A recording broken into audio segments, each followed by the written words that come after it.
Welcome to this deep dive. So you've been sharing some really interesting material around personal growth, achieving goals, hmm and you flagged this fascinating piece for us. It's a 1951 radio lecture by Neville Goddard. That's the one. Yeah. Really powerful stuff in there. And what we want to do right here is sort of unpack a core idea from that lecture. It's about the goal-setting technique of Robert Millikan, the Right. scientist. And specifically Goddard's take on it, what he draws out from Millikan's experience. Exactly. And look, you're someone who wants to get straight to the substance, cut through the noise. Absolutely. Get to the heart of it. So our mission today really is just to pull out the most valuable insights from Goddard on Millikan and see how it lights up this principle for personal change. Yeah. And what's so captivating, I think, is how Goddard takes something that seems simple, like setting a goal, Right. and shows it's actually this much deeper thing, this interplay between our inner world, our assumptions, and what actually happens outside. He uses Millikan's story,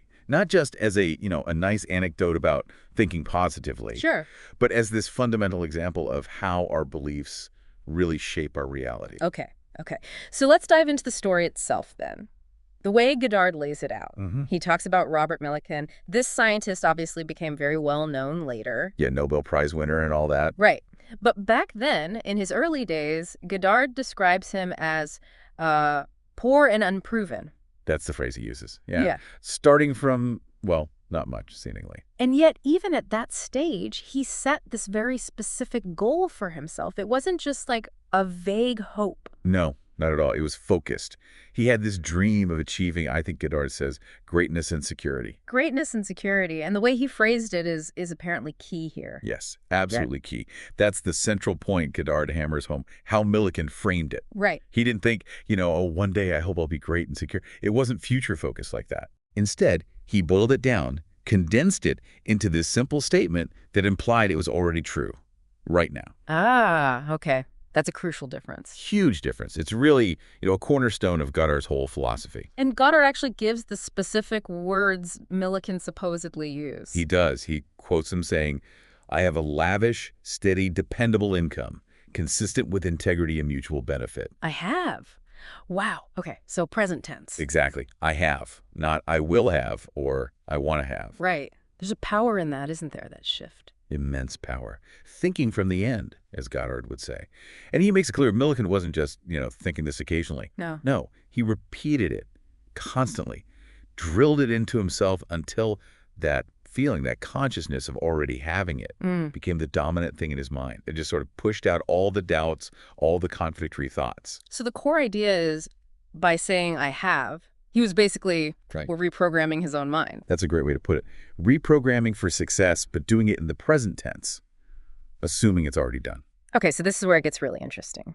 Goddard takes this personal story Yeah. and pulls out this fundamental principle about how we operate. He says something like, everything depends on our attitude towards ourselves. hmm What we don't affirm as true about ourselves, it just won't develop. Something along those lines. Precisely. It's much deeper than just, slapping on a positive thought. Yeah. It's about this unwavering inner conviction. So our self-concept, Yeah. the way we see ourselves, that's kind of like the blueprint. Exactly. Goddard suggests it acts like a filter, or a blueprint that dictates what we can even experience.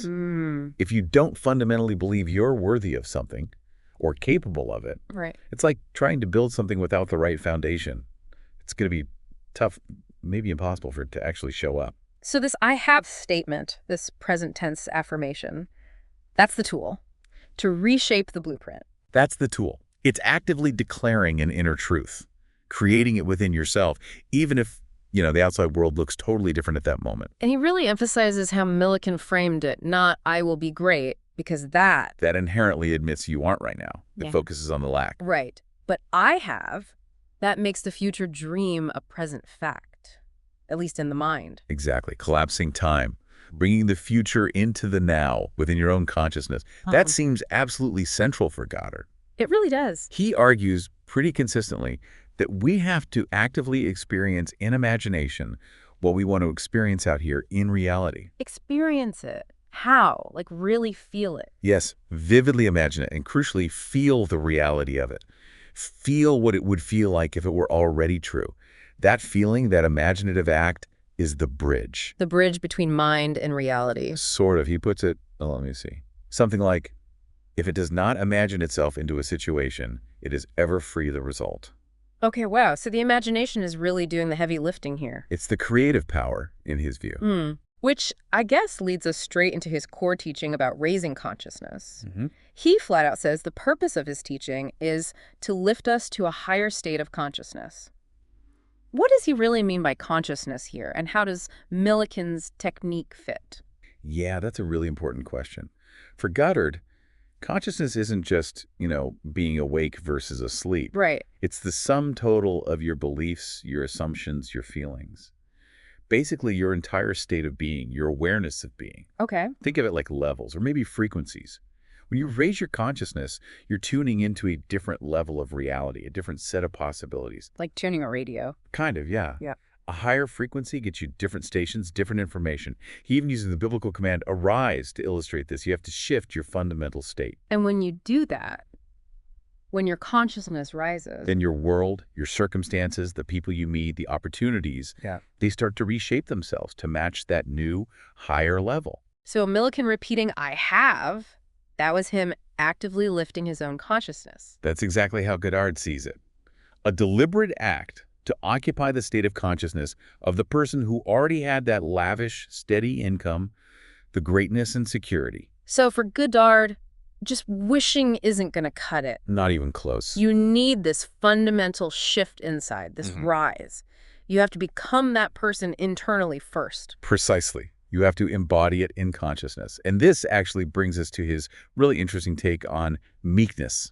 Ah, right. Because we usually think of meek as, well, not very powerful. Exactly. Poor, subservient, kind of walked all over. Goddard says that's a total misunderstanding. Okay, so what is meekness, according to him? Well, it's fascinating. He defines the truly meek man as someone who is incredibly self-disciplined, someone who, quote, sees only the finest, he thinks only the best. Sees only the finest, thinks only the best, so it's about focus. It's about discipline, focus, and perception. He connects it right back to people like Millikan. He says, we should take our measurements, our cues, from those who dared to assume their ideal state was real. Even when everything outside screamed otherwise? Especially then. So it's not passive at all. It's actively choosing where you place your mental and emotional energy. Okay. And he digs into the original meaning of the word, too. The Greek word often translated as meek. Oh, yeah. What's the deal there? He says it's basically the opposite of being resentful or angry. It implies a mind that's been, well, tamed. Disciplined. Tamed, like Rooting a wild vine, he uses that analogy. You cut away the unproductive parts. You shape it deliberately so it can bear good fruit. That takes discipline. Okay, I see the connection. Disciplining the mind. And it links that directly to the instruction, think on things that are pure, lovely, of good report. Right, focus on the good stuff. Exactly. Consciously direct your thoughts towards the positive, the constructive, instead of letting doubts and negativity run wild. That's the tamed or meek mind in action. So raising consciousness for Goddard isn't about, suppressing your passions or desires. No, not suppressing them, but cultivating virtues. It's about maintaining a high state, a high mood, deliberately. He says the meek person has command over their moods. And those moods are generally positive. Predominantly, yes. Because they understand that your mood, your feeling state, is crucial for aligning with that higher level you want to reach. So it all keeps looping back to this power of imagination, the power of affirmation. It really does. Goddard clearly believed, just like he saw in Millikan, that everyone can change their life this way. He absolutely did. It wasn't some special gift for a select few. It was a universal principle. And it's interesting he highlights that mutual benefit part in Millikan's statement, too. Yes, that's important. It suggests that our deepest, truest desires often aren't purely selfish. There's an inherent wish to contribute, to operate with integrity. So, zooming out, how does Goddard see imagination fitting into the grand scheme of things? He essentially sees imagination as God in action within us. It's the creative force. Wow. Okay. That's a big statement. It is. And affirmations, especially when felt deeply, repeated with conviction, they're like the steering wheel for that creative power. Directing the imagination. Exactly. They aren't just words. They're active steps in shaping your inner world, which then inevitably shapes the outer. For someone disciplined in this, it just becomes natural. Okay. Now, he also talks about this connection between our mood and our circumstances, this swift echo. Ah, yes, the echo or response. That's a really insightful part. How does understanding that give us more agency, more control? Well, the idea is that our dominant mood or general feeling state acts almost like a magnet. A magnet. Yeah, attracting circumstances and events that resonate on the same frequency, you could say. Hmm. So once you grasp that, you start to see everything that happens, not as random or purely external. But as a reflection. In some way, yes, a reflection of your inner state, your prevailing mood. So instead of feeling like a victim of circumstance... You see your part in it through your emotions. Exactly. You recognize your creative role through your feeling nature. It's Yeah. like, deciding you want to get fit, and suddenly you notice gyms and running paths everywhere. Your focus shifts things. And he really stresses that creating a new life starts with changing your mood, deliberately. Absolutely. A conscious, deliberate shift in mood is the starting point. High moods, positive feeling states. He says they open the doors to those higher levels of consciousness. Right, like keys. Yeah, keys to higher rooms, you might say. And he applies this not just to us as individuals, but to groups, communities, even nations. How so? He suggests that growth, progress, well-being, Yeah. it's all tied to the ideals we hold and the dominant mood we cultivate collectively. So if a community lowers its ideals. It declines. But if it holds on to and strives for elevated ideals, high aims, it naturally rises. It's proportional. And it always comes back to feeling, doesn't it? Always. He reminds us that all real creative imagination involves feeling. It's not just thinking about something, it's feeling the reality of it. Okay. Now, Goddard frames all this within. Well, he calls it spiritual revival, but maybe not in the way we typically think of it. Right, it's very much about self-help, isn't it? Yeah, he calls it that. It's not about waiting for rescue from outside. No, for Goddard, true spiritual revival is when each person accepts the challenge to embody a new, higher value of themselves. Like Millikan did, choosing to be that successful person inwardly. Exactly. That's why Goddard preached self-help. He believed that when you strive passionately to embody that higher self-concept, when you live as if it's already true, Then help comes. then you naturally attract everything you need. Resources, people, opportunities. Assistance flows to you. He uses this metaphor that an ideal needs human parentage. Human parentage, meaning Our affirmation gives it life. Our persistent belief, our feeling it real, that allows the ideal to be born into our world. We have to claim it. which brings us back to that core idea, living as if. Living from the state of the wish fulfilled. Even when it totally contradicts what your senses are telling you, what the facts seem to be. That takes some serious discipline. It does. It's about inhabiting that future reality emotionally and mentally right here, right now. And this leads to his description of the perfect man, not perfect as in flawless, but Perfected in this art, maybe. Someone who doesn't judge by appearances, by the surface level. right, he judges righteously. What does that mean in this context? It means seeing yourself and seeing others, not just as they are now, but as you desire them to be. Seeing the ideal within them, or the potential fulfilled. So consciously choosing to perceive the good. Yes. Hearing only the good, seeing only the good, in the sense of focusing on the desired state. And Goddard says this focus, this unwavering belief in the ideal, is what ultimately sets you free. It's the truth that liberates. Wow. Okay.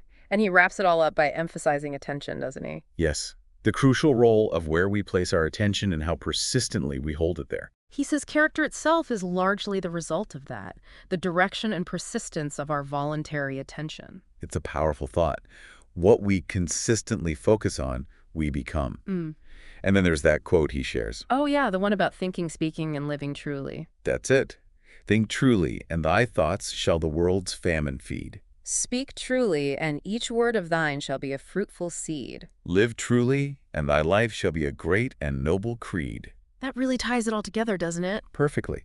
It shows how this inner work, true thoughts, true words, true living, based on assuming your ideal isn't just for you, it has this potential ripple effect. So if we boil this whole deep dive down, for you listening, the real essence here, from Goddard's take on Millikan, it seems to be the incredible power you have right now, in this moment, to assume the feeling of your wish fulfilled. Yeah, that's the heart of it. By consciously affirming it, present tense, first person, I have, I am, and really dwelling in that feeling Persist. persistently, you start to actually shift your own consciousness.